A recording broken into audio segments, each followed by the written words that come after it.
Programa não recomendado para menores de 10 anos.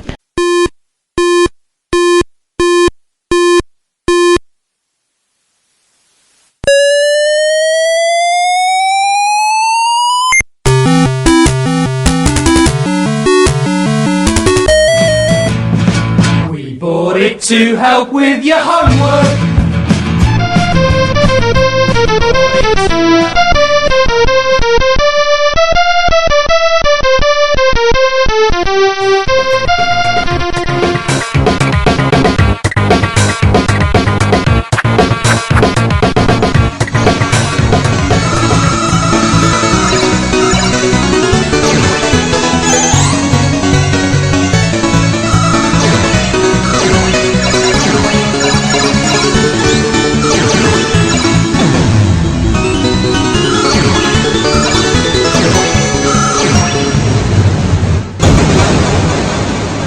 Retrocomputaria, porque velho é o seu PC.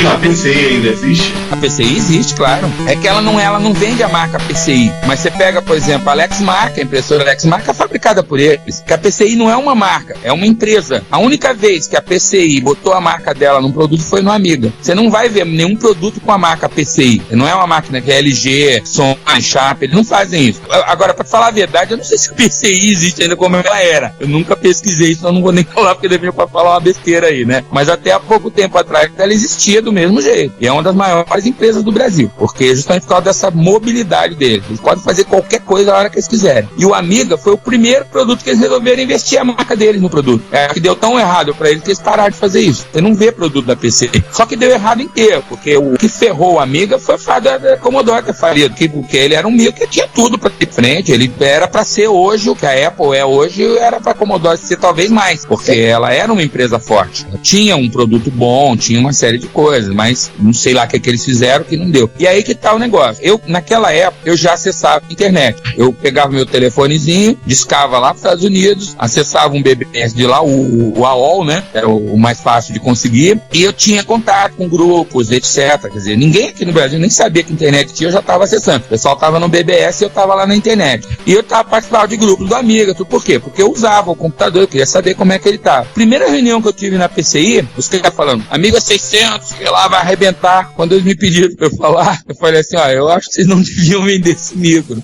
Porque esse micro aí é o único Amiga que não tá dando certo. Eles deviam vender o 1200, porque o 1200 ele foi lançado justamente para compensar o erro do 600, porque o 600 não é compatível, tem uma série de problemas, etc. Cara, eu quase fui expulso de lá. Os caras quase me botaram fora a pontapé. Só que o que aconteceu? Eu fui o único que falou a coisa que aconteceu, que se ferraram. Se deu um mal justamente porque tentou começar pelo 600. Depois ele para o 1200, o 4000, mas aí quando eles começaram a se recuperar, fazer com que as pessoas começassem a se interessar pelo micro no Brasil, a Commodore faliu. Aí, ninguém aguenta, né? Eu não sei não, mas de repente sou eu que sou pé frio, né, cara? Porque eu tava lá na SDN se ferrou. Entrei na jogos de computador, se ferrou. Entrei na PCI, até a PCI se ferrou. Até uma amiga se ferrou. Ao fim das dúvidas, vamos revisar bem esse podcast, sabe? Eu achei que deviam pular o 32, cara. Fazer pensar se continuamos com a gravação. Alguém avisa o Renato também. Às vezes eu fico olhando assim e falo assim, é aquele negócio, né? A vida da gente, algumas coisas dão certo, outras não. Se todas tivessem dado errado, eu até ia falar que realmente eu não sirvo pra porra nenhuma. Mas tem umas que deram certo. Só que elas não tem nada a ver com informática. A maioria das coisas que eu fiz direito, que deram certo, não tinham muito a ver com informática. Mas agora tá mudando isso, porque agora eu tô parando de fazer um monte de coisa que eu fazia e tô trabalhando mais nessa parte. E informática já foi meu ganha-pão. Eu já fui montador, alguém falou que em 2000 você só comprava computador montar. Eu tinha um negócio que era revolucionário na época, mas eu não vendia revista e fazia muita publicidade, senão eu não dava conta. Eu dava um curso de montagem de computador. Só que o curso era assim, você vai montar o seu computador. Ao invés de eu chegar e montar pra você, eu vou te ensinar a montar, te ensinar a dar manutenção, vou comprar as peças. Eu ia viajar pro Paraguai com os caras pra comprar as peças. E, ganhei uma grana com isso, cara. Quer dizer, não é tudo que dá errado, mas tem coisas que se você divulgar, você não consegue dar conta. Era eu sozinho que fazia isso. Eu não tinha que ensinar ninguém a fazer isso, porque eu usava um conhecimento que tinha, que eu adquiri, e eu tive esse conhecimento quando eu comecei a usar o PC. Cara, como eu apanhei o PC, cara? Eu dependia dos caras. Eu tinha que ficar esperando 2 dias pro cara ir lá consertar um PC pra mim. Eu falei, eu vou parar com isso, eu vou aprender a fazer isso. E aí, quando eu resolvi dar tudo, eu fiz exatamente isso. Eu falei, você vai ser independente. Você vai comprar seu micro. Se amanhã você quiser comprar uma memória, uma expansão, botar um HD, botar uma kit multimídia, não sei o que mais, você vai saber fazer. Você vai saber o quê? E eu consegui uma opção de amigo com isso, que um me indicava, o outro me indicava. Eu fiquei 4 ou 5 anos só fazendo isso. Então, nem tudo é errado com o computador também, né? Mas a gente vai, eu trabalhei com um decorador há 15 anos, que é uma coisa que não tem nada a ver. De repente eu parei completamente com a informática e fui trabalhar eu me formei em arquitetura, comecei a trabalhar nessa área, comecei a ganhar muito dinheiro nessa área, gostava de fazer isso, era uma coisa que tinha um pouco a ver. Eu sempre pensei em juntar as duas coisas. Eu sempre falava assim, um dia eu vou juntar a decoração com coisa. Nunca aconteceu e acho que nunca vai acontecer, porque são coisas que, apesar de ser interdependentes, ou você faz uma coisa ou você faz a outra. Quer dizer, o decorador, o arquiteto, ele usa o computador, porque é uma ferramenta. É raro você ter um cara que faz as duas coisas, né? Faz aí. E naquela época lá da revista, nós tínhamos um cara, que era nosso amigo, que trabalhou na CBN, inclusive, desenvolveu o programa para microsistema, tal do Enigma dos Deuses, né? O cara, ele é cirurgião cardíaco. Então, na época, ele era estudante de medicina. Enigma dos Deuses? Ele foi um dos caras que escreveu o Enigma dos Deuses. Eram 3, eu nem me lembro o nome dele direito. Mas foi um dos caras que fez. Foram 3 caras que fizeram o jogo para Apple II, exatamente. Foi publicado na microsistema. Eu já nem estava lá mais. E um dos caras, ele estava estudando para ser cirurgião. O que acontece? Ele começou a usar Basic para desenvolver programa para atender CTI, cara. Então, a gente tinha vários programas em Basic para atendimento de CTI. E só ele conseguia fazer. E só ele tinha o conhecimento que precisava lá dentro. E tinha um conhecimento suficiente, ainda que fosse só de Basic, para desenvolver um sistema para ele. O cara ficou milionário com esses programas, porque ele vendia para os hospitais por preços absurdos. Então, a gente nunca sabe aonde é o nicho, aonde é a coisa que funciona. E é um cara que nunca foi um programador assim, fantástico, de mão cheia, mas gostava, assim, entendia, agora, é um bom médico, é um bom cirurgião, tá lá, hoje ele se dedica mais, porque esqueceu o computador. Mas é muito raro você ter essa junção. Nação surreal, né? Colocar um egípcio pra mostrar de vatapá era algo assim inimaginável, né? Programas fazia com a manutenção de vida e tudo, cara. Ele fazia um troço barra pesada, era em Basic, no Apple, né? Foi no PC. Os Deus era HGR2. Mas funciona. Se você fizer direitinho, funciona qualquer coisa em qualquer lugar, né? Não tem essa coisa de você só existe isso pra fazer aquilo. Só dá pra usar isso. Porque teve uma época que o pessoal fala que a própria. Qual foi o maior erro o nome da maior empresa, a IBM? O maior erro da IBM foi ter lançado o PC. Eles lançaram o PC e depois falaram assim: PC não serve, é uma porcaria, não serve pra nada, vamos jogar fora. Olha o que aconteceu. Era um dono do mundo, né? Na época só queria ele quanto é lugar. Era praticamente só mandava eu. O PC acabou com isso. Então, eles não fizeram, eles não abriram mão e se ferraram com isso. Autotrollagem, self-trolling. Exatamente.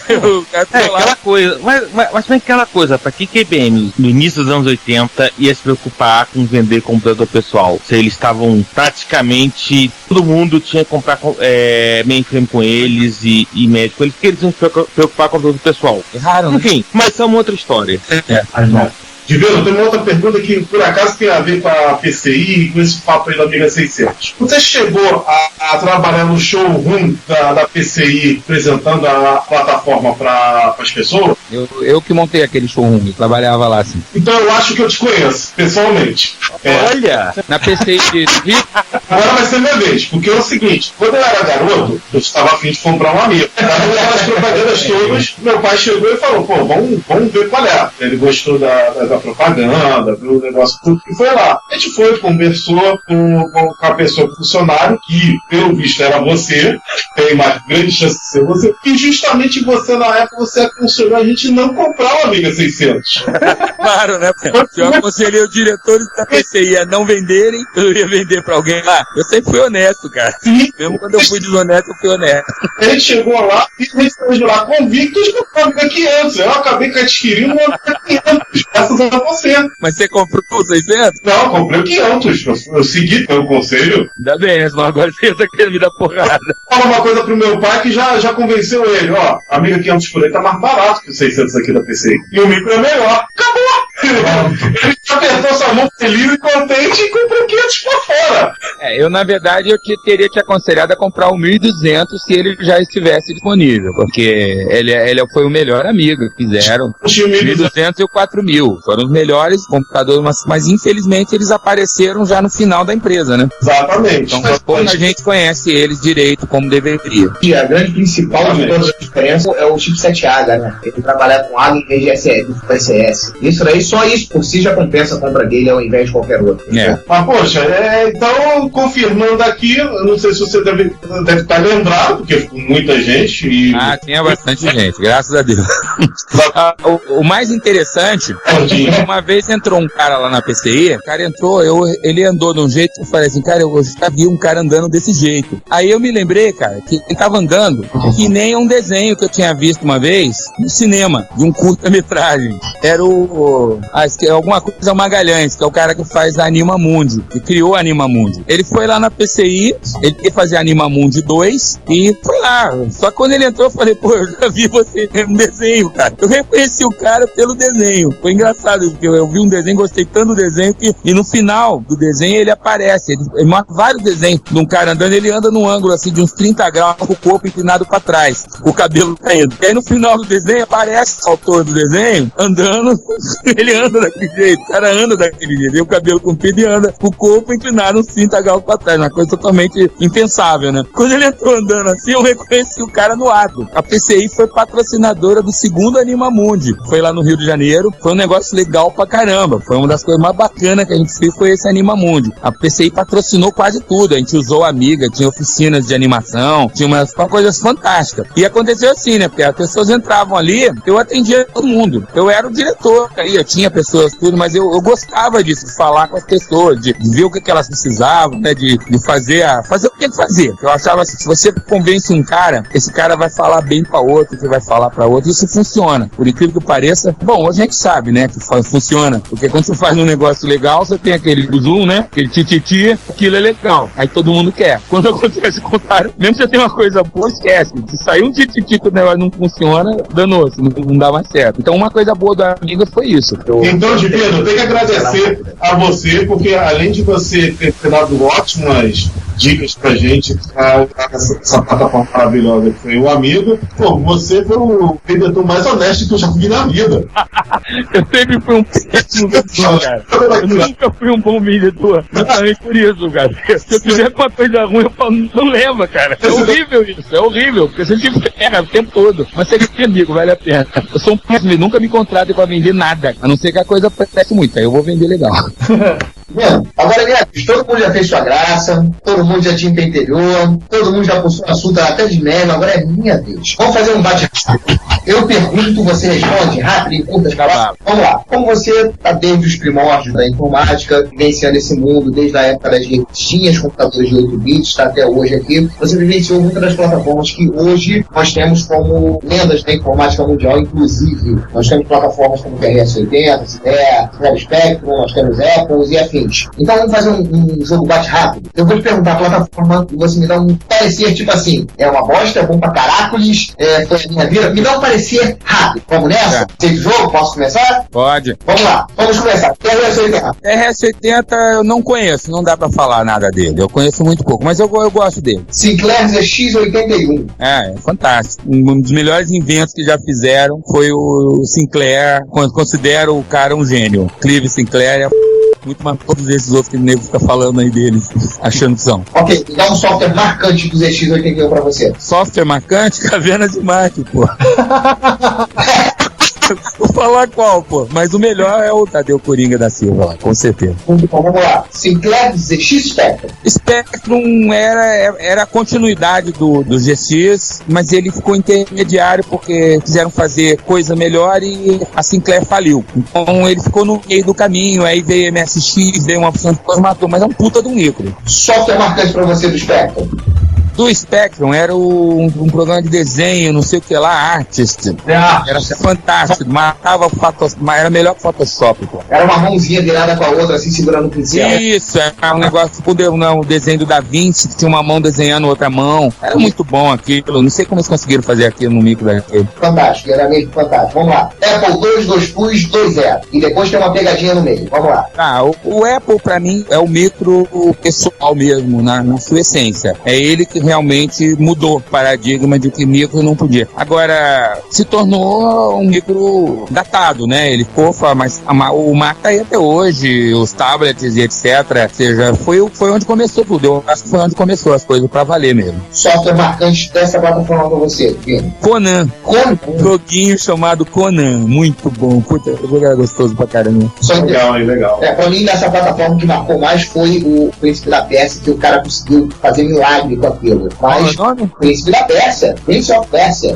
Não. Príncipe da Pérsia ele teve o Karateka, que é do mesmo ator. É fantástico. Aquele jogo é fantástico. Só que o Conan, eu me lembro dele. Eu gostava dele. Era um jogo que, se eu chegasse perto do Apple, eu queria jogar, entendeu? Tinha vários outros. Pô, o Apple tinha joguinho pra caramba. É um micro, uma plataforma fantástica pra jogo. É um puta do micro. Show de ver. Agora vamos à pegadinha.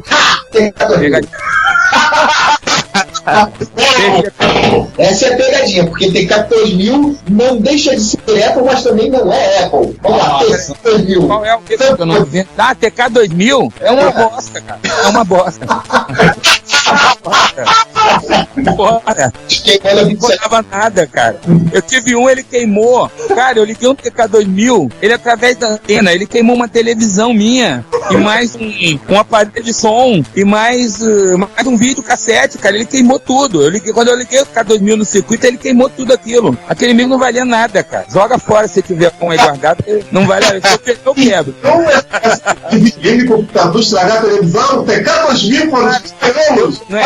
Eu tinha lá um esquema fantástico. Graças a Deus a câmera não estava ligada, que era o mais caro. Aí eu liguei o TK2000 no esquema, botei lá a saída de vídeo dele. Cara, queimou tudo. Ele conseguiu fazer essa proeza de queimar tudo. É surreal. Eu escurro nessa área, eu já trabalhei com eletrônica. Não sou um cara distraído que vai fazer uma caquinha ali, não. Eu não sei o que aconteceu até hoje, nem quero saber. Mas sei que aconteceu isso, mas não é por causa disso. Eu nunca gostei dele, é um micro muito ruim, não era compatível com quase nada. Ele é o Amiga 600 dos com certeza, vale nada. A palma do Amiga 600 não, que eu tenho um aqui, ele é bombado, cara, funciona direito. Não, cara, o Amiga 600 é um micro do caramba. O único defeito dele é não ser compatível. É o único Amiga que não é compatível. Esse é o defeito dele, mas é um puta de um micro. Não tô dizendo que ele é um micro ruim, não. Tá? Ele tem uma tecnologia nova, foi em cima dele que começaram a melhorar os conceitos do Amiga, só que ele fez essa besteira de não ser compatível. É a mesma besteira do Ringo. O Ringo é o melhor ZX que já fizeram, com certeza. Não há Amiga, só que o cara caiu na regra de não deixar ele compatível. E aí quebra a cara. Você tem que ser compatível. Você não pode pegar tudo que já foi feito com um micro em 10 anos, 5 anos, 1 ano que seja, e jogar fora, achando que o cara vai trocar de micro só porque é mais bonito. Não vai acontecer. É verdade, obviamente. Vamos lá, continuação. Nós falamos de TRS-80, você não teve contato, e tem o irmão mais novo dele, TRS foi o Collor. O Collor eu já tive um pouquinho mais contato, eu gostava dele, mas nunca cheguei a me apaixonar. No Matar eu prefiro não falar dele, eu não conheço o suficiente pra falar dele. É mais parecido comigo.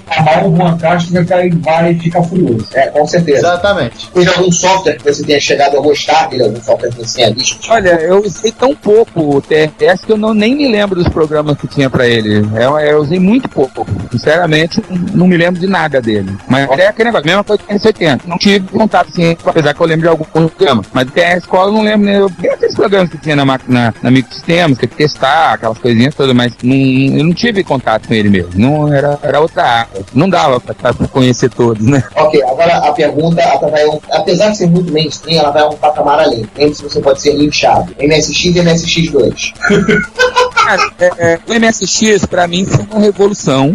Considerei um micro assim fantástico. Aquela proposta dele, né, de ser um micro universal, de fazer tudo, de unir todas as linguagens, aquele negócio todo, era muito bacana. Só que eu peguei o MSX, eu ia me dedicar, inclusive eu fiz um sistema pro shopping, aquele Plaza Shopping de Niterói, para fazer fiscalização de pessoas lá dentro do shopping no MSX. Desenvolvi um sistema lá tudo e veio um cara lá e dizer que não queria, que era um micro único vagabundo, que ele usar PC e pronto. E eu falei, não, eu não vou usar PC, eu quero usar o MSX, eu acho que eu não vou usar um PC pra fazer uma coisa que o MSX faz melhor. Briguei lá com os caras e acabei não fazendo mais o negócio. Eu apostava no MSX. Só que ele me pegou justamente naquela transição, quando eu fui pros micros de grande porte. Então eu não vi o MSX2. Eu não acompanhei o MSX2, quer dizer, cheguei a ver um programinha ou outro, ver digitalizações, eu vi que ele tava bacana. Só que na época eu comecei a falar assim, vou começar a me interessar por esse micro, a linha MSX dançou.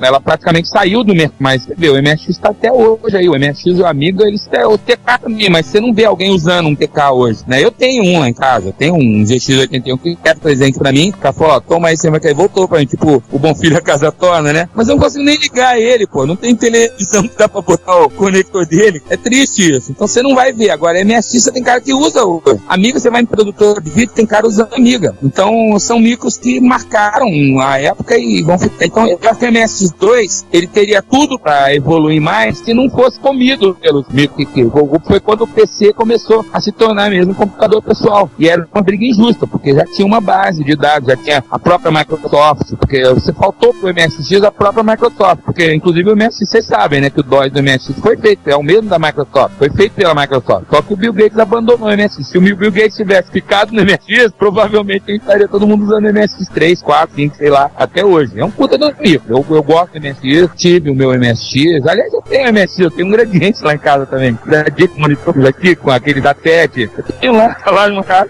nem preciso doar aquilo pra algum museu, porque é triste deixar o micro assim ali, mas eu gosto pra caramba dos dois. Só pra você dar noção, aqui na sala a gente tá aqui no quarto, a gente tá gravando aqui na costume, que eu contei 10 MSX aqui. Tem mais, se você procurar bem, tem mais. Puxa, tem 10 aqui. E acho que todos diferentes do outro. Sim, não tem que ser igual. O bacana do MSX, que eu ria muito, era isso. Que o Brasil foi o único país a fazer o MSX diferente do padrão, porque era pra ser padrão no mundo, né? E os dois brasileiros eram diferentes um do outro. Pô, é muito ridículo isso, cara. A nossa tristeza é que os fabricantes brasileiros são muito tristes. Quer dizer, faz um micro pra ser padrão mundial. A ideia do MSX é o quê? Padrão mundial. Aí vem os caras, faz dois diferentes do padrão mundial, e entre si os dois são diferentes. Só no Brasil mesmo que isso acontece, cara. Nós somos fantásticos. Nosso padrão é melhor que os outros. Nossos japoneses são melhores que os outros. Com certeza. Mas vamos lá, tocando agora. Principalmente, software marcante da plataforma pra você. Olha, tem gente que vai ficar... Do MSX? Tem gente que vai ficar magoada se você não falar que foi o do Pro. Cara, tem que falar Grafos 3, hein? Mas, olha, vamos falar que eu tô puxando o saco, mas foi o programa que o Renato fez lá. É um programa gráfico que ele fez, não lembro nem o nome, pra te falar a verdade. Mas pra mim foi o software mais marcante do MSX. Apesar que tinha outros programas fantásticos, o Grafos 3, exatamente. O Grafos 3 do MSX matava pau. Tô puxando o saco do RD não, que eu nunca puxei. Meu amigo, tudo, agora, eu prefiro falar mal das coisas que ele fez do que bem, mas pra mim, é uma coisa particular. Agora, tinha muitos jogos legais, tinha inclusive o programa, por exemplo, o editor de texto, aquele MSX Write, que foi desenvolvido, eu tentei botar essa empresa que eu falei que eu trabalhei, que trabalhava pra Petrobras, eles tinham 300 secretárias lá, e eu tentei trocar os micros delas por MSX, porque eu falei, não, MSX é um micro que vai funcionar melhor, vai estar mais barato, porque ela só tinha editor de texto, cara, não tem nada. Então eu falei, o MSX Write é muito melhor que essa porcaria de carta certa, não sei o que mais, e é brasileiro, é um micro que vai ser muito mais barato, pô, cara, não tem chance. Eu peguei o MSX, tentei botar numa escola, eu lembro até a data, foi na época do Plano Cruzado. Eu fui trabalhar no Colégio Santo Agostinho, no Rio de Janeiro, falei com o pessoal da Gradiente, eles iam botar no CPD do Colégio Santo, porque o Colégio Santo Agostinho foi a primeira escola do Brasil a ter matéria de informática curricular, ou seja, o MEC aprovou que tivesse a matéria de informática como matéria curricular, dava nota, reprovava, etc. Foi a primeira escola do Brasil a fazer isso. E me chamaram para ir ser professor lá, eu fui, e estava participando dessa primeira entrada. E eles não tinham comprado os micros, nem estavam lá. Tinha um cara lá, um pilantra lá, querendo vender Apple, depois a MSX é melhor. Compra a MSX, aí fui lá na Gradiente e falei, não precisa comprar, nós vamos mudar pra escola. Era uma escola só de filhinho de papai, sabiam que se os caras usassem lá, iam comprar, não ficou bobo nem nada, né? Deram graça. Pô, o cara chamava Farid, eu só dou o nome da fera. O povo era o Farid, ele bloqueou o negócio lá pra vender o Apple velho que ele tinha pra escola. Conseguiu, eu consegui que a Gradiente desse de graça, uma escola rica, um monte de meus 40 MSX, e a porcaria do cara foi lá e melocou tudo. Eu saí do grupo por causa disso. Falei, eu não vou continuar trabalhando com um cara pilantra desse. Não, eu sou um péssimo vendedor, falei pra vocês, né? Faz parte. Vamos lá, continuando as pegadinhas aqui. Vai. E agora a pegadinha do MSX. MC1000. MC1000 é um MSX que não deu certo, né? Ele, até onde eu sei, era um projeto do MSX que não deu certo, não funcionou. Mas é um mil que eu gostei dele, eu achava bacana. Ele não é MSX, eu não tô afirmando que seja MSX, mas ele é um projeto que não deu certo e virou MC1000. Isso aí, quem me contou foram os caras que desenvolveram ele. Não tinha motivo nenhum pra mentir sobre isso, né? Mas isso aí eu ouvi dos caras mesmo. Não foi alguém que me contou, não. Tava lá, os caras falaram. Mas ele não é um MSX. Agora, ele é muito parecido em termos de hardware. Tem os mesmos processadores, gráfico, etc. Tem processador de som. Todos os nessa época tem os mesmos, né? Mas e o próprio hardware dele é muito parecido. Eu cheguei a analisar a parte de hardware, tudo, e é muito parecido. Ele tem muito a ver. Alguma coisa, é alguém que tava no projeto do MC1000, do MSX, ou no MC1000 saiu, foi alguma coisa assim. Agora, foi uma infelicidade da CCE. Eu não culpo o micro, eu gostava do micro, tanto que eu tava desenvolvendo, eu tava me dedicando a ele. Eu culpo a CCE que é uma merda. O MSX, o MC1000 é uma ideia boa. Na época, poderia ter matado a pau. Eu dizia a lenda, a CCE é muito errado, e vários outros acólogos para se explicar com ele. Continuando as pegadinhas, vamos lá. IBM, CXT e PCAP. Cara, são evoluções, pô. São evoluções de uma mesma coisa. O bicho vai evoluindo, vai se transformando em outras coisas. Só algum software marcante de PC? Cara, eu posso falar de Escritura, foi o primeiro programa gráfico que me fez eu me interessar por isso, o Publish, né? Que foi um programa que me marcou no PC. Agora, PC, eu usava tudo nele, esses sistemas todos, né? Nem lembro o nome, pô, mas COBOL e essas linguagens todas. E hoje, pra mim, uma das melhores coisas que eu mais uso no PC é o Photoshop. Photoshop e CorelDRAW são os meus programas favoritos do PC. Agora, se eu pudesse, eu teria um amigo ainda, com certeza. Se pudesse, não. Acho ele melhor que o PC. Se pudesse, não. Você ainda pode, ainda posso te dar mais dicas. Tô falando, eu teria um amigo se o amiga tivesse evoluído. Fazer acompanhado. Você pode comparar um Amiga de 1990 ou 95, quando foi os últimos, um Amiga 4000, com um notebook mais vagabundo aí, que vai perder em termos de potência.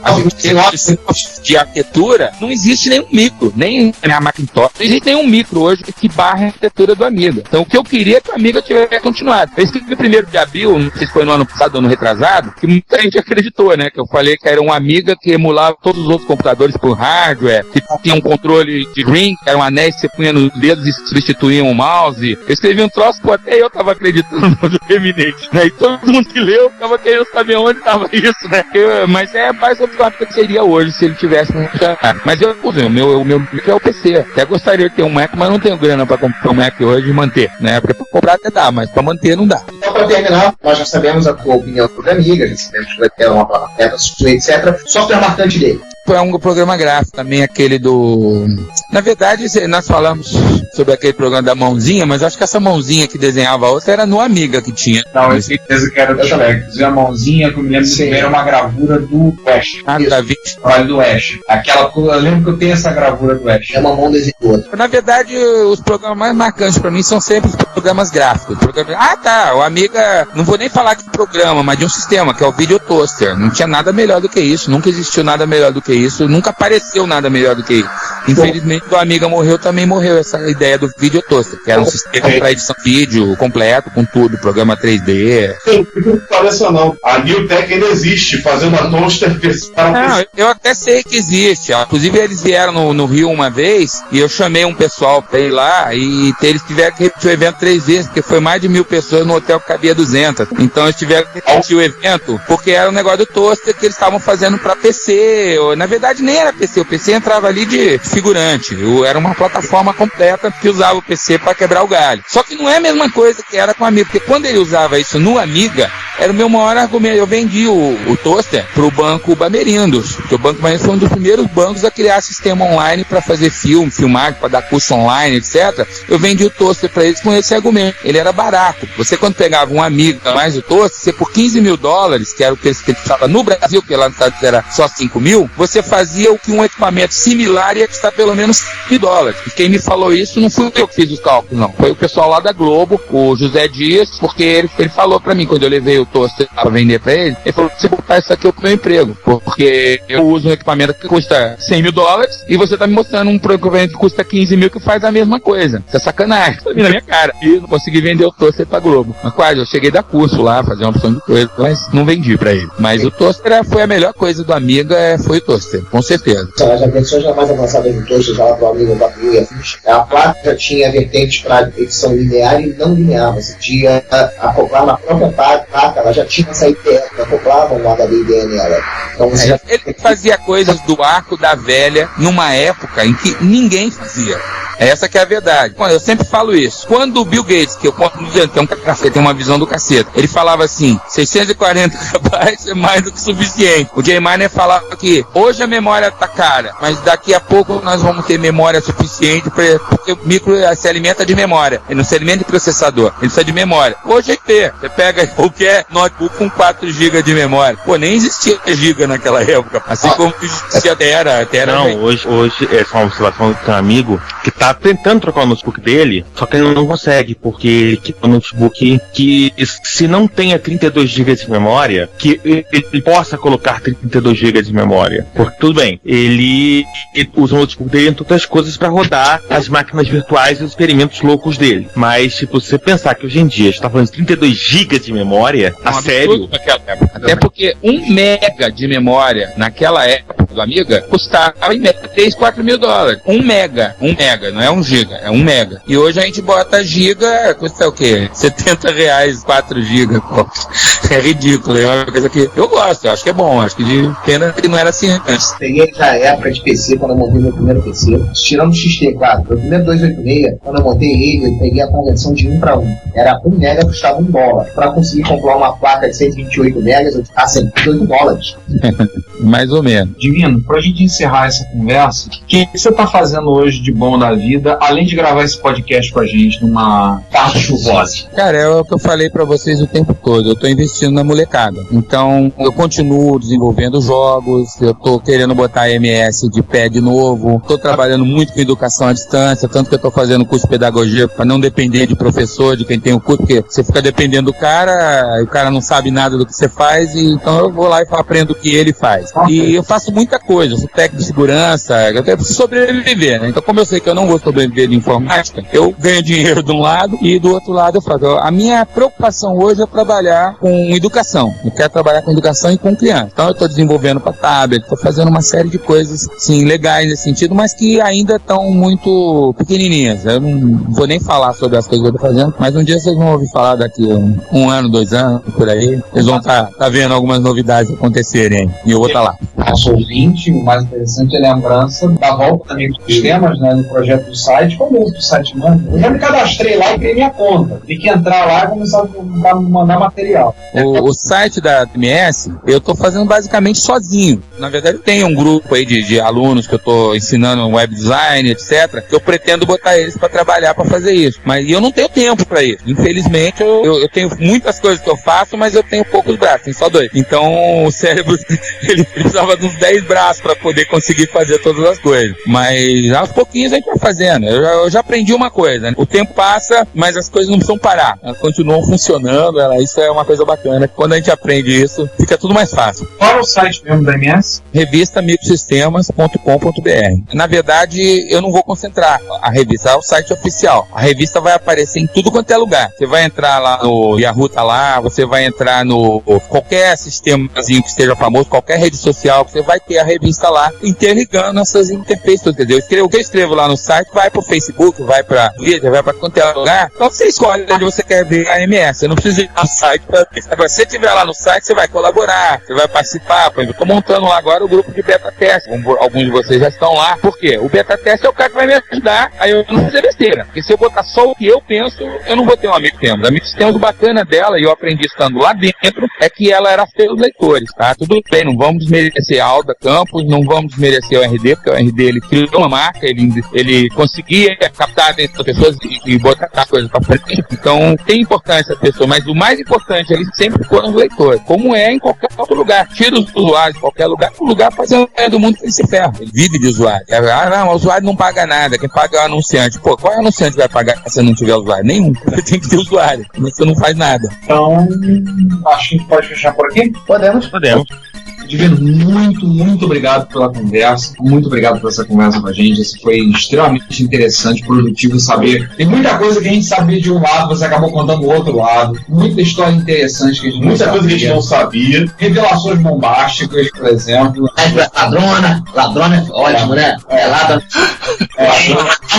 O pior de tudo é que não aconteceu nada com a dona, entendeu? Isso é o pior. E eu levei a fama, né? Sem merecer. E mais de tudo, Divino, muito obrigado por você estar lá na PCI, eu chegar lá pro meu pai e você instruir aí, isso numa época que, como você falou, numa época que era cobra comendo cobra, você tava lá instruindo, fazendo um trabalho sério, me deixando ainda mais apaixonado por essa plataforma. Divino, Valeu, obrigadão aí. Quase quando você vier no Rio de Janeiro, avisa a gente pro João que você poder autografar uma amiga do João. Legal. Fotografar uma amiga 600 do João. 600! Qual é a vida? Tem que Da ser PCI! Aí vocês podem sair a tempo. Mas o livro do Divino lá, o livro manual que se traduziu, né? Tá falando de livro? Foi. É livro. Você chegou a traduzir algum livro?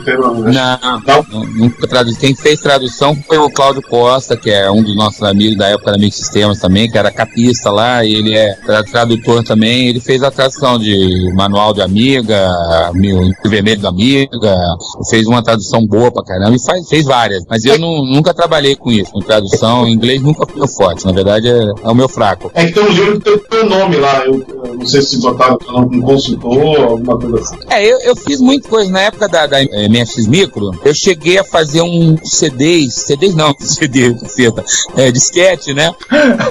Eu chamava de BD Disc. Então eu botava programas traduzidos lá, que eu fazia as traduções, que era um programa. Cheguei a fazer 2 disquetes desses, era uma moda naquela época, era a revista ter disquete. Então eu cheguei a fazer esses BD Discs, eu fiz muita coisa na internet, mas nunca foi meu forte. Eu fazia tradução de programa porque eu entendia dos programas, era mais fácil pra mim fazer do que uma pessoa que entende inglês, mas não entende a parte técnica. Aprender inglês é mais fácil do que aprender a parte técnica. Mas, quer dizer, na verdade não é. Se meus pessoal aí que fala de inglês ouvir eu falar, isso vai querer mesmo cadáver, não é verdade.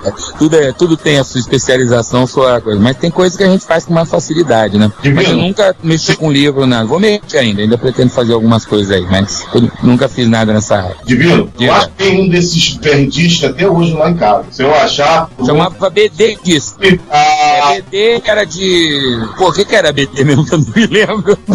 Porra, eu que inventei o nome e não lembro mais. Mas foi um projeto legal pra caramba esse. Mas aí teve problema lá com grana, sempre grana, né, cara? O nego vendia a revista, assinatura de revista e não entregava o dia. Ele falava que ia dar o disco e não entregava. Aí o cara me procurava, eu falei, não tem nada a ver com isso. Eu só fiz o disco, pô. Quem tem que te entregar é a revista. Tem hora que a gente fala assim, por que eu me meti nessa? O Ricardo aqui me cobrou, achando esse disco, de converter pra DSK e passar uma cópia pra você. Eu nem guardo mais essas coisas, cara. Eu falei várias vezes aí que eu perdi uma opção de coisa, né? Isso aconteceu pelo seguinte, aquela mulher que eu me separei lá no Rio, que eu saí da Mix Sistema, eu voltei, e aí a gente veio morar aqui em Ribeirão, e tem uma filha, e aí a gente acabou separando de novo. Eu deixei um quarto com todas as minhas coisas lá, tudo. Tinha lá todos os discos, tudo que eu tinha, aquele lixo todo que eu carregava, parecendo uma cruz que eu carregava, inclusive uma porrada de microsistema, de MSX micro, de não sei o que mais, eu carregava aquilo pra onde eu ia, era um quarto. Quando eu peguei aquilo, botei e dei um quarto. Eu ia mandar um caminhão, vim pegar aquilo. Só que um dia que eu vim, um cara queria comprar uma Amiga 1200, que tinha lá Amiga 1200, 1500, 2000, tinha um monte de Amiga. Um cara ia falar, eu quero comprar esse 1200, eu tava precisando de grana, eu falei, eu vou te vender o 1200, já que você tá querendo tanto, vou lá e vou vender. Cara, eu cheguei lá, ela jogou tudo, não caçamba, cara. Ela doou algumas coisas pra não sei quem, e o resto ela jogou numa caçamba. Então, eu jogou na caçamba já era, nunca mais. Esse que ela doou, que eu tentei localizar lá os caras, porque tinha coisa ali que não dava pra perder, né?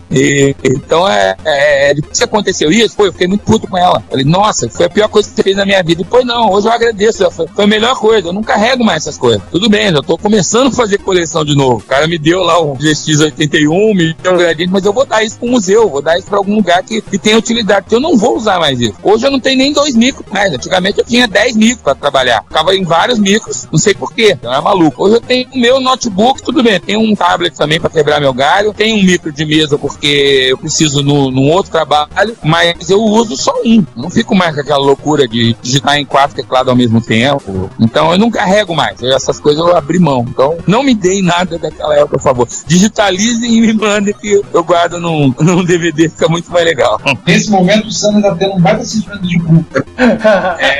Vamos acabar logo, a gente quer contar os títulos. Faça sua Gillette, Sandra! Isso, melhor. Primeiro, mais uma vez, muito obrigado pela peça. Como eu falei, se esclareceu muitas coisas a respeito da história que a gente não sabia, várias coisas sobre uma ótica diferente. Muito obrigado. As portas estão sempre abertas, se você quiser ouvir. Prestigie se puder ouvir também outros episódios do nosso podcast. A gente já gravou com o Renato e Giovanni, gravamos com o Renato no ano passado. Vamos voltar a gravar com ele esse ano. A promessa é dívida. Outro dia ele mandou um e-mail cobrando. Como é que é? A gente vai gravar quando? Eu falei, puxa vida. O Renato, que era meu ídolo, me cobrando que vai gravar com a gente. Eu ouvi.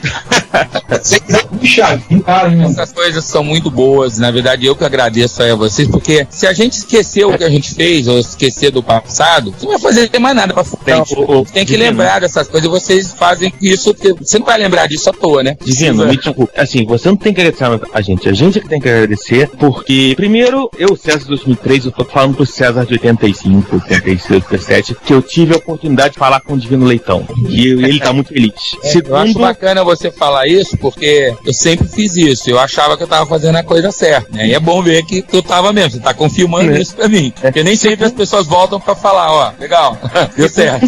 Eu acho que a quantidade de histórias deliciosas que nós, os nossos ouvintes, por tabela, ouviram, eu acho que paga tudo. Paga o tempo, paga esse domingo chuvoso aí no Rio, paga esse domingo quente aqui em Brasília, não sei como é que tá o tempo em Campinas. Fresco como sempre. Eu acho que compensa, vai compensar. Os nossos ouvintes vão gostar muito, porque são histórias que eu acho que contam muito mais do que ocorreu na informática brasileira dos anos 80 e 90, do que 90% dos livros e etc e tal escritos sobre o assunto. Porque são histórias que aconteceram de gente que é parte, e você, Divino, é parte da história. Eu acho assim, um dia que fizerem, tipo, a enciclopédia da informática brasileira, eu tenho certeza que tá lá o Divino C.R. Leitão, tá lá a tua entrada. E aí eu fico muito feliz quando a gente consegue entrevistar alguém que escreveu a história, porque justamente eu acho que a gente pode passar essa empolgação pro nosso ouvinte de ouvir como a história aconteceu e ouvir a história acontecendo como você está se pondo a continuar a fazer a história. Eu acho muito bacana e é por isso que eu acho que nós temos que agradecer a você e não você agradecer a gente. É muito. Gente, como eu falei aqui, eu tive o prazer de conhecer o Divino, apesar de não saber que era ele pessoalmente, lá em 1991, 92, ou seja, tudo que o César falou sobre o Divino eu corroboro, ainda mais tendo ele, ainda mais, como posso dizer, estima. Como é que você pode dizer? Com a boca. Exatamente, com estima de o cara também ser, além de uma sumidade, o cara sacar muito das plataforma Amiga, plataforma 81, Spectrum, MSX, como também de ter sido uma pessoa, num tempo que a honestidade não andava do lado da informática, e ter sido um cara honesto ali. Tava lá meu pai, que não sabia de nada, e eu, que era infante. Agradeço aí, Divino, pelo apoio que você me deu de ter entrado na plataforma do Amiga com o pé direito. Muito obrigado e é isso aí, pessoal. Me despeço também. Tá bom, eu vou tentar ser um pouco mais sucinto, assim, agradecer a esse grande bate-papo que tivemos com você, Divino, e vamos, de repente, quem sabe, chamar para uma segunda rodada, né? Já que a gente nunca fecha assunto, né, Ricardo? A gente nunca conseguiu fechar assunto. Cara, o dia que a gente fechar assunto, claro, algum desastre vai acontecer no fundo, então... Tipo um papo a renunciar, já aconteceu. Wait. No dia que vocês fecharem o assunto, fecha logo a porra do negócio, que não vale mais a pena continuar. Por aí. É o jeito. Margino, muito obrigado, cara, mais uma vez. Várias e várias revelações aqui. Divertido para caramba. Esse tete-a-tete final aí, as plataformas que você utilizou foi divertido. Muita coisa ainda tem pra gente perguntar pra ti, Gui. Então, com certeza que ainda vai dar uma segunda conversa. Agradecemos, cara. Obrigado mesmo pela tua atenção pra gente. Obrigado pela tua entrevista. Eu que agradeço, como eu disse antes, tá? E estou à disposição aí, tá? Quando precisar de alguma coisa, se eu precisar de vocês aí também, pode deixar que eu vou procurar. A gente é chato, com certeza que a gente volta. Giovanni, alguma ideia de qual será o nosso próximo episódio?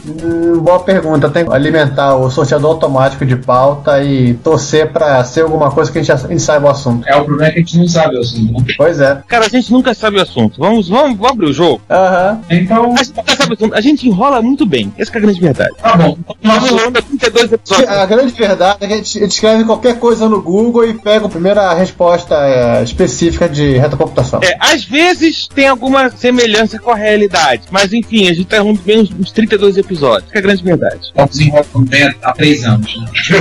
Então, a você, nosso ouvinte, obrigado por ter ouvido-nos até aqui. Voltamos daqui a 15 dias com mais um episódio, mais um assunto que a gente não vai descobrir qual é. E acho que é só isso. Então tá, Felipe. Até mais. Tchau. Fui. Olá, eu sou o Renato De Giovanni e você está ouvindo Retrocomputaria. Porque velho, eu não sou velho não, velho é o seu PC. Bom dia, boa tarde, boa noite. Bem-vindos a mais uma sessão de leitura de e-mails e comentários do Retrocomputaria, seu podcast de retrocomputação. Aqui nesta mesa triangular, que parece uma fatia de pizza, eu, Giovanni Nunes, e mais? Bom dia, boa tarde, boa noite. Eu, César Cardoso. Olá a todos, eu aqui, Ricardo Pinheiro. No canto diametralmente oposto. Estamos fazendo um plano, né? 3 pontos não colineares fazem um plano. Então, Vamos lá. A gente tá aqui pra quê mesmo? vamos até para a leitura dos nossos comentários, mais precisamente dos episódios 31 e da primeira de muitas partes do episódio 32. Eu vai tampar muitos assim, né? Só 3, né, Ricardo? Mas é porque a gente sabia que essa entrevista que o pessoal ia participar, então a gente tem um certo número de comentários, então decidimos já ler logo o comentário do 32 parte A pra já diminuir, porque senão a gente vai fazer um episódio de 2 horas de leitura de comentários no 33. E com o Galvão Bueno. Deus me livre. Leitura do Beleza. Galvão Bueno pode, Arnaldo? Vamos começar a ler logo. Então vamos lá. Vamos regressar um pouquinho no tempo. Episódio 31, Mulheres na Computação, parte A. Nosso primeiro grande comentário foi do Gessel Sansão Júnior, que nos comentou um pouco sobre. Eu não vou ler todo o comentário dele, né? Porque tá lá escrito e é mais fácil vocês darem uma lida. Mas vou passar só os pontos importantes. Ele citou lá a parte da ADA também. Lembrou pra gente que o termo bug já existia no século XIX e a Grace Hopper apenas foi na onda. Eu acho que a coisa mais impressionante, na primeira frase do comentário de Gessel, ele fala: acho que a coisa mais impressionante da Ada é que enquanto Babas pensava em tabelas perfeitas, ela viu que os números manipulados pelo engenho analítico poderiam representar imagens ou sons. E até por isso que os steampunks amam, né, Lady Lovelace. Ele inclusive linkou um quadrinho, uma webcomic, onde Charles Babbage e a Ada Lovelace são personagens de uma série de ficção onde eles combatem o crime, alienígenas, tudo na Inglaterra vitoriana do século XIX. Eu comecei a dar uma olhadinha, acho que eu vou dar uma lida, como um bom fã de quadrinhos que sou. Depois sendo uma referência a essa Inglaterra vitoriana no History Channel. Não, o History Channel fala de alienígenas no passado e de lojas de penhores. Ah, tá bom. Aliás, são alienígenas nazistas do passado. É verdade. No futuro não tem muita graça. Exatamente. Ele também lembrou a gente que na equipe de programação do ENIAC era formado pela Beth Snyder, Roberton, Jean Jennings, Barkit. Nossa, cada sobrenome aqui, brincadeira. Kathleen Aquele mesmo nome de todas? Não. Pô, eu dei uma olhada nos nomes lá e vejo a dificuldade. Até uma aqui é fácil. Antônio. Eu acho que o mais importante vai no último parágrafo. Que ele fala, homens, né? enquanto até os anos 80, mais de 60% da turma da ciência da computação do IME, USP, eram de mulheres, hoje no mesmo curso, elas não chegam a 30%. Quando as pessoas só viam um computador pela primeira vez na faculdade, não havia essa noção de que a programação era uma coisa masculina. Ao contrário do Hart, não via vi uma só mulher no meu curso de engenharia na Poli USP. Mas agora que as pessoas têm computadores em casa, apareceu essa ideia estranha. Estranho e bizarro. É estranho. Nos meus tempos de UFRJ, assim, informática realmente era... O curso tinha uma presença maior masculina, mas ainda tinha algumas alunas, né? Tinha o curso mais equilibrado da tecnológica era matemática. Mesmo assim, a proporção de alunos era maior do que alunos. Claro, não se comparava a engenharia, né? Onde no trote, o desfile do umbigo fazia o pessoal a loucura. As alunas que tinham que você contava nos dedos de uma das mãos. As poucas alunas. O pessoal do Cacete Planeta, quando no aniversário do Centro Acadêmico da Engenharia, eles estiveram lá, alguns fizeram engenharia de produção, eles diziam que o banheiro feminino tinha uma placa. Eles escreveram e colaram no lugar do símbolo feminino, botaram Moara, era o nome da única aluna do curso de engenharia de produção. É banheiro privativo. Parece que vale a pena dar uma lida no comentário do Gessel, né? Que sempre informação é importante. Ele citou também as inventoras, né? As criadoras das linguagens de Montauk e Forte. Basicamente a Adele Goldberg e a Elizabeth Hatter. Mas vamos seguimos para o pessoal ler o comentário de Gessel em vez de ficar nos ouvindo. Sim, é melhor. O que seu conterrâneo aí de Brasília O Gorbajo deu um pulo, comemorou que está programando em COBOL e Natural. Eu fico preocupado quando ele começar a programar em artificial. Meu Deus do céu, hein? Baixou o João agora, hein? Vamos lá.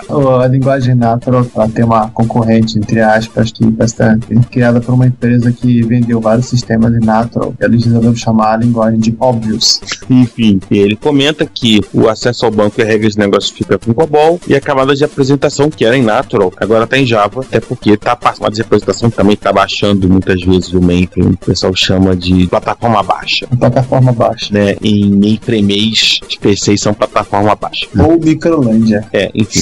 No entanto, o acesso ao BD não é tão rápido quanto se imagina. Voltando do Gorbajo. Já se falarmos de arquivos sequencial ou VSAN, aí o COBOL vence qualquer linguagem. COBOL / mainframe vence qualquer linguagem / sistema. Que é meio natural, que o mainframe no fundo, é uma grande máquina, assim, extremamente grosso modo, o mainframe é uma grande máquina de I/O. Né? O mainframe é literalmente um moedor de byte. Em termos de processamento, os mainframes na primeira curva perderam quando apareceram os supercomputadores e depois os super micros, mini, etc e tal, mas em termos de I/O até hoje continuam firme e forte aí. Sim. Eu gosto de fazer uma comparação que é o seguinte: o mainframe ele é um caminhão e o microcomputador de hoje é um carro esporte. O carro esporte vai mais rápido, né? Mas você vai carregar muita coisa, enquanto o seu carrinho tá indo e voltando, o mainframe fez a viagem inteira, com tudo de uma vez só. Aliás, Giovanni, próximo de você é do Ricardo, então vou pegar uma água e vocês comentam aí. Tá, vamos lá. Basicamente, você não vai na geladeira pegar uma água e não vai trazer pra gente. Eu passei aqui o link sobre o COBOL orientado a objetos, pedi para que eu lancei uma campanha, né? Infelizmente foi por água abaixo, e quem pudesse explicar pra gente como funciona ganhava o 1541 do João. Porém, o Ricardo acabou com a minha alegria, né, Ricardo? Pois é, gente, o João vendeu os 1541, o feliz novo possuidor, entendam como quiserem, foi o Cláudio Moisés que adquiriu os dois 1541 do João. Então agora, assim, a piada do 1541 com o João a gente vai ter que reformular. Sim. Se bem que parece que o Sander comprou um 1541. O Sander herdou a piada. Além de outras piadas, né, que já vinham inerentes à própria pessoa, né? Sim. Os 3 volumes do grande livro de piadas com o Sander. A gente vai aumentando, né? A gente vai acrescentando sempre novos apêndices e outras coisas, né? E outras informações. Então, agora tem que dizer que esse 1541 a piada vai passar para o mundo do Sander. E assim a gente termina o 31A e vamos para o 31B, que foi ilustrado simpaticamente com a capinha da caixinha do cartucho original do Riverhead da MSX.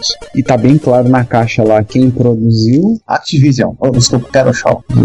Um jogo feito pela Pony. Começamos aqui com uma sessão de erratas muito rápida, que a gente passa adiante e vamos logo pro Thiago comentando, falando no caso que o Riverhead não é aleatório, é pseudo-aleatório. Às vezes que eu disse que ele era aleatório, eu tava referindo a pseudo-aleatório, porque acho que até a AMD fazer um chip que gera números aleatórios, todo aleatório do computador é pseudo-aleatório, né?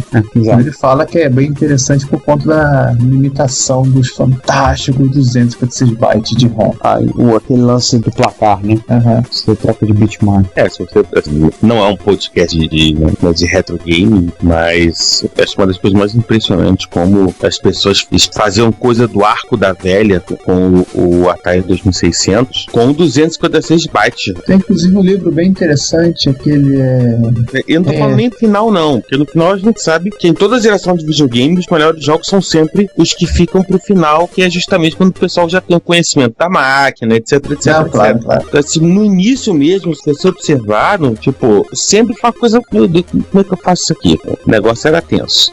Sim. Então, ainda continuando aqui, né? Ele também, o Thiago, lembrou pra gente que o PlaySonic não tem YM2151, que é um OPM ou FM de fliperama, mas sim tem um SCC que é emulado em FPGA. Foi o papo lá do João que acabou se enganando. A gente não tem um comentário do Rui pedindo para ter uma versão do podcast em formato compactado. A gente tinha isso até o final do ano passado. É a Migration. E a partir de agora, então, a pedidos dele, né, acredito que seriam outros ouvintes talvez precisem, né, para poder ajudar a combater a falta de produtividade no trabalho. Muitos estão perdendo tempo vendo no Facebook, então, para evitar isso, prefere baixar o Retrocomputaria para ficar ouvindo. Então, já a partir de agora, já tem a versão zipada e a gente tem também, eu já fiz isso para os episódios 30 e 31, 32, voltando a versão zipada. O Rui depois agradeceu e fez 2 comentários sobre a parte sobre os cartões perfurados. Ele disse que o Giovanni lembrou bem que os cartões da loteria eram perfurados, só que a loteria esportiva e não a federal. O esportivo foi criado em 70, marcado como perfuradora de cartões da IBM, 2 cartões. Um ficava com a lotérica e era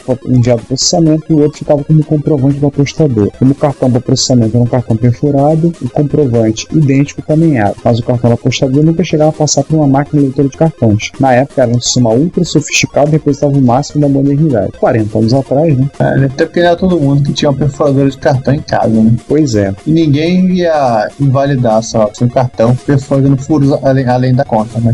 Outro ponto é que cada cartão codificava uma linha de programa, então quando havia erro, apenas o cartão com a linha com erro precisava ser trocado. Já nas fitas perfuradas, não havia essa possibilidade de a fita toda precisava ser substituída. E aí ele fala, agora imagine a pilha de cartões que seria necessária para substituir o seu pendrive de 16 GB. Um caminhão de cartão. Olha, não precisa ir muito longe. Eu fiz uma foto algum tempo atrás que eu peguei, empilhei 43 zip disks. Quem é não tão antigo deve lembrar que o zip disk tinha capacidade de 100 MB cada. Eu empilhei 43 zip disks e botei um DVD do lado, uma mídia, e tirei a foto. Tá? Assim, foi uma coisa assim curiosa, você vê como é que a coisa mudou. A única vantagem é que eu acho que a informação no zip disk é mais garantida do que no infeliz do DVD-R, né? Isso é verdade. Tudo bem, o povo do cartão perfurado fala que o cartão era muito melhor, porque você já olhava para ele, já sabia a informação que ele continha, não precisava de hardware. E aí terminamos o episódio 31 com um comentário do Emiliano, falou que foi sensacional, deu boas risadas com comentários e uma ressalvas quanto à relação às tatuagens do nosso podcaster tatuado. Precisamente não revelar onde ele as fez, né? Onde ele anda fazendo shoryuken. Bom, mas ele achou genial a atuação da Jerry Ellsworth no cenário da computação clássica, não conhecia a Jerry. Comentou também que gostou muito dos nossos comentários sobre o encontro de Leme. Ele esteve em Leme, né? Pois é, né? Você foi de carona com ele, né? Sim, fomos batendo papo de Campinas até Leme, sobre mais variados assuntos, retroassuntos. Mais um, coitado, foi abduzido. Sim, cá estou eu viciado em retrocomputação, eBay e SMJ. Ai, meu Deus, mais um que tá vendendo a alma pro Shopping Mall Japão. Olha, vocês estão fazendo aí. Quanto vocês estão ganhando pro Shopping Mall Japão? Cara, eu gostaria de ganhar a comissão, se vocês pudessem pagar. Podia pagar em Mitro, podia pagar em MSX, tava bom. Nossa, não faz pros caras que eles vão topar pegar o André como garoto propaganda. André Tavares, o impiedoso, né?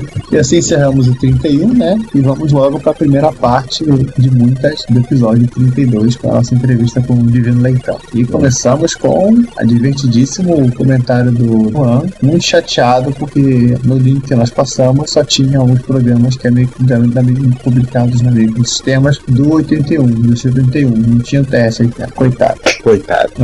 Mas tudo bem, Aí vem o Daniel, né? Pega o código na revista e digita no seu CP300 com aquele teclado, será uma diversão garantida.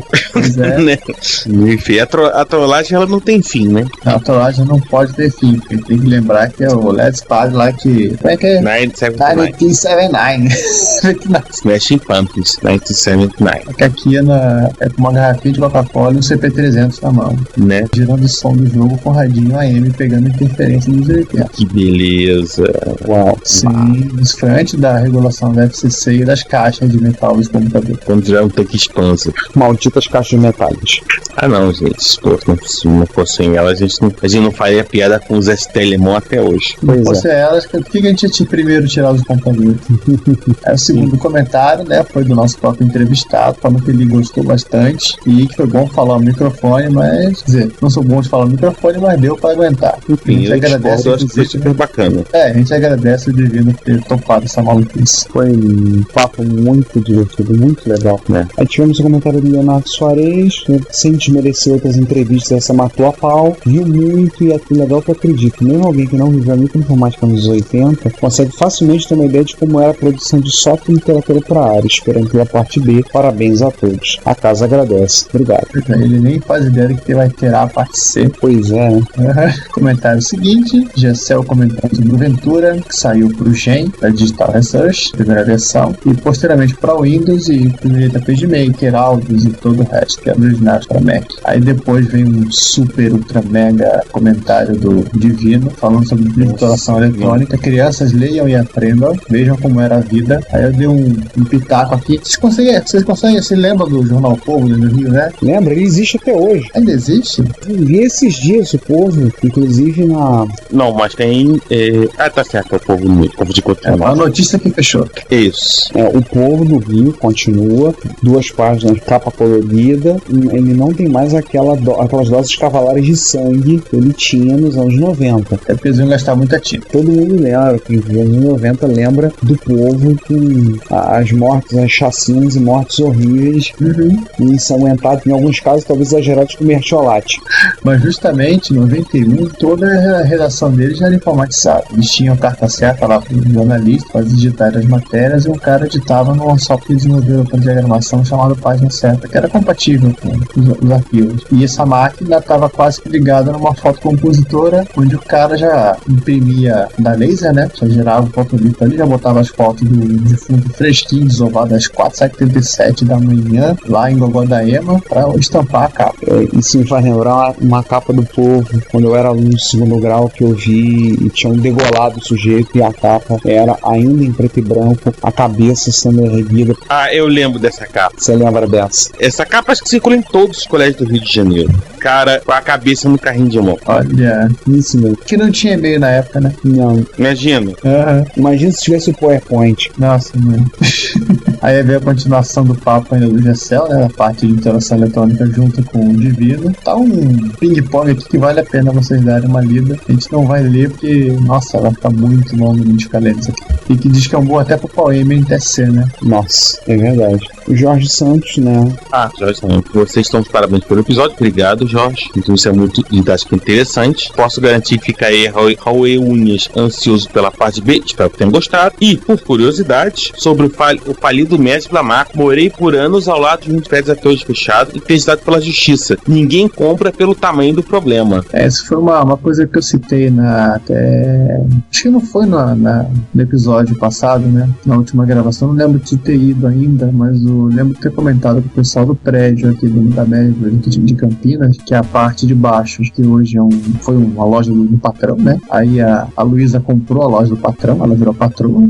Hoje é o Magazine Luiza. Só que esse edifício, assim, pra quem olha em determinados ângulos do centro, de preferência com um prédio alto, de longe do centro de Campinas, você vê escrito no topo do prédio a palavra Mesbla. Nossa. Ainda tá lá escrevinhado mesmo. Muito provavelmente esse prédio ainda é deles, deve estar só na parte da manutenção, né? Porque eu já teria pintado essa porcaria. Ah, com certeza. Manda pro espaço. Sim. Pô, acabou, né? Tá bom. Gente, beleza. Nós vemos comentários do B e do C, daí tá certo. Não, mas aí é pra próxima. Aí deixamos o João gravar. Enfim, mais uma vez, obrigado por ter me desaturado. E a gente conta aqui, a gente volta no 33, né? Sim, episódio 33. Já podemos dar uma prévia do que vai ser 33? Não, a gente já deu prévia de algum episódio? Não lembro. Em algum lugar do passado a gente dava prévias no episódio. Agora que a gente já tem mais algum tempo de estrada, já temos mais alguma caminhada do podcast, a gente passou a ser mal. Não, vocês vão ficar ansiosos, roendo unhas até daqui a 2 semanas. Então sinto muito, gente. Não vou dar prévia a coisa nenhuma. Qualquer coisa, liguem pra pra gente, se a gente estiver com disposição, a gente fala pra você. Mas se ligar com eu não. Se você quiser falar, o problema é seu. Eu não. Enfim, gente, aquele abraço, fui. Mas aí, César, até mais, gente. Obrigado por nos ouvir e o Indo também. Até mais, pô. Nos vemos daqui a 2 semanas, mais um episódio. Obrigado por ter ouvido, obrigado pelos comentários. É isso aí. Valeu, até mais. Se você quer enviar um comentário, crítica construtiva, elogio ou colaborar com as erratas deste episódio, não hesite. Faça. Você pode falar conosco através do Twitter, no usuário @retrocomputaria, pelo e-mail retrocomputaria@gmail.com ou colocando comentários no post desse episódio em www.retrocomputaria.com.br. Lembre-se sempre do que dizemos. Seu comentário é o nosso salário. Muito obrigado e nos vemos no próximo podcast.